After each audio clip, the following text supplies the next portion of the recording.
Ibu-ibu, mau lihat pelitnya ibu? Coba kalau dia beli sayur. Hobi memang dia nawar. Kalau dia ke pasar, beda 1000, dia kelilingi tuh pasar.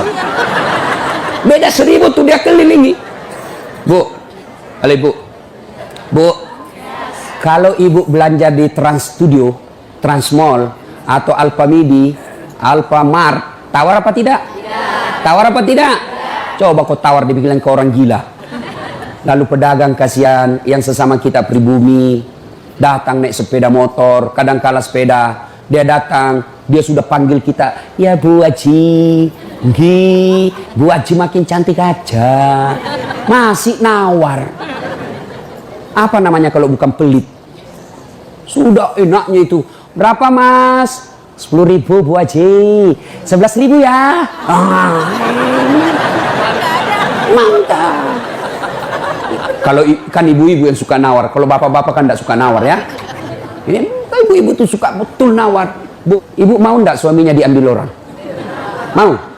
Silahkan pelit. Orang pelit itu tidak ada yang suka. Bahkan orang pelit sekalipun tidak suka sama orang pelit. Benar Pak.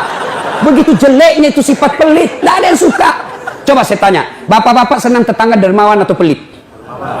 Ibu-ibu senang suami yang pelit atau dermawan? Senang mantu yang pelit atau dermawan? Teman-teman yang pelit atau dermawan? Dermawan, tidak ada orang suka orang pelit. Bahkan orang pelit pun tidak suka sama semuanya pelit. Jangan kau ke rumahnya, pelit dia itu, padahal dia juga pelit. Begitu jeleknya itu sifat pelit. Demi Allah, tidak ada orang bangkrut gara-gara sedekah. Adakah pernah bapak dengar, Mas, tuh yang di sudut rumah di komplek, tuh kaya betul dulu Ustadz, cuma karena dia rajin sedekah, bangkrut. Ada?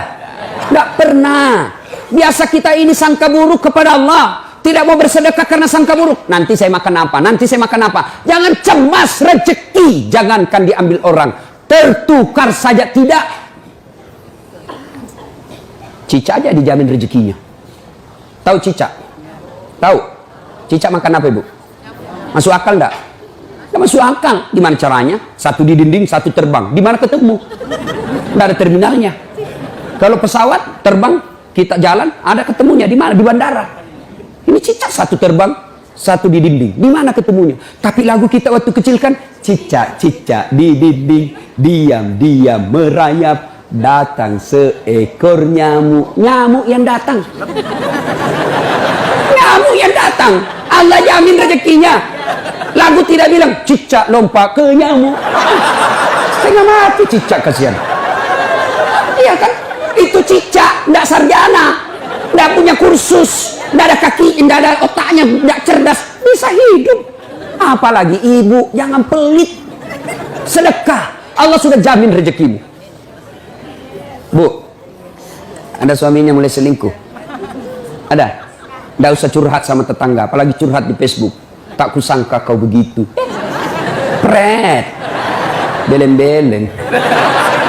Rahasia keluargamu kau ungkap di Facebook. Begitu mulai, bu, ciri-ciri laki-laki yang sudah mulai lain-lainnya. Kalau yang selama ini tidak pernah pakai sisir keluar, tiba-tiba rapi.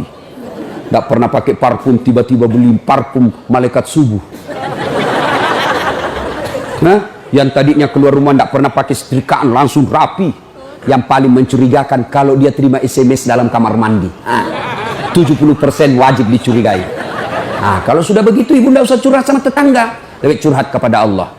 Bangun ibu sholat hajat, lakukan sampai 8 rakaat. Setiap 2 rakaat di sujud terakhirmu kau berdoa kepada Allah. Ya Allah, engkau yang membolak-balikkan rasa cinta dalam hati suamiku. Tidak mungkin aku bisa mengendalikan cintanya. Ya Allah, tidak mungkin aku jaga dia 24 jam. Engkau yang maha menjaga ya Allah. Ya Allah, pelihara suamiku dari godaan perempuan lain. Ini ada duit saya 500.000. Saya tolak bala besok ke panti asuhan. Mudah-mudahan 500.000 suamiku terhindar dari wanita jahat. Bismillah. Coba amalkan itu, Bu. Coba amalkan. Yang jadi masalah kalau suaminya juga sudah tahu rumusnya. Dia bangun juga sholat tahajud. Dia bangun pula sholat hajat. Istrinya sebelah, kamar sebelah, suaminya kamar sebelah. Ya Allah, capek sudah saya lihat istri saya, ya Allah. Ngamuk aja kerjanya, marah-marah aja, berat badannya juga makin tambah, ya Allah. Tak tahu dilihat dari mana dia seksi. Ya Allah, ini ada duit saya 500.000. tolak bala ya Allah. Mudah-mudahan istriku ikhlas saya kawin lagi. Bingung malaikat yang mana? Jangan pelit, demi Allah. Tidak ada orang bangkrut gara-gara sedekah. Saya kasih contoh. Tanggal 4 kemarin, sehari sebelum lebaran. Ya, tanggal 3 malam. Ada anak-anak usia 19 tahun. Bapaknya Flores, mamanya Toraja, Kristen. Karena sering dengar ceramah saya di YouTube, akhirnya dia memutuskan diri masuk Islam. Desember kemarin, 19 tahun. Tanggal 3 malam, dia DM ke saya di Instagram. Ustaz, saya ini dicerita cara mualafnya. Kemudian besok sudah mau lebaran, saya belum punya baju baru Ustaz. Saya lihat Ustaz ini bagus-bagus bajunya. Di mana belinya Ustaz? Saya bilang sebenarnya baju saya tidak dibeli, bikin sendiri. Tapi yang lebih sebenarnya lagi bukan baju yang bagus, saya yang gagal. Ya, sudahlah. Saya butuh baju lebaran. Saya bilang kau datanglah ke rumah saya. Saya sediakan kau pilih bajuku yang kau suka. Dia pakai tongkat turun dari taksi. Wih, kasihan saya. Kenapa kakimu dek? Ternyata diamputasi kakinya. Dia singgah sholat asar ditabrak mobil. Saya bilang berat betul hidupnya ini anak. Diusir dari orang tuanya pak. Diusir, sekarang tinggal di masjid. Tidak disetujui, hanya dia sendiri masuk Islam. Diusir. Bilang, kenapa kakimu? Saya cerita. Sedih saya, sempat berkaca. Yang sedih Ustaz. Ini tidak ada artinya ini kaki ketimbang iman saya kepada Allah. Luar biasa, 19 tahun. Saya ambil baju saya yang paling bagus. Kau pilih ini dek, mana kau suka? Bener, diambil yang paling bagus. Sempat juga saya nyesal.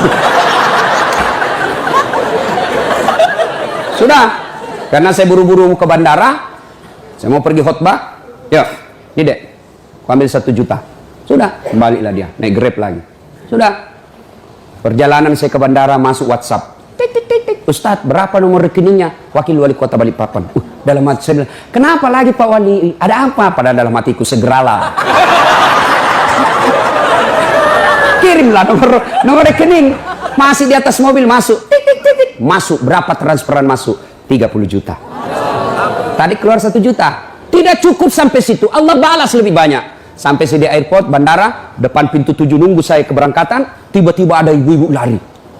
Bawa amplop. Ustaz, tunggu dulu Ustaz. Apa? Ini dalam hatiku, ada apa lagi? Padahal cepat sudah.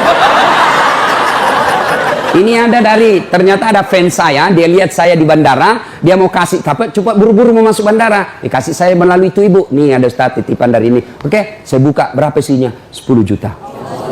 Sudah 40 itu kan gantinya. Besoknya tanggal 5 selesai khutbah. Biasanya kalau saya khutbah dikasih itu ibu 25 juta sama itu bu bupati. Berapa saya dikasih waktu itu? 35 juta.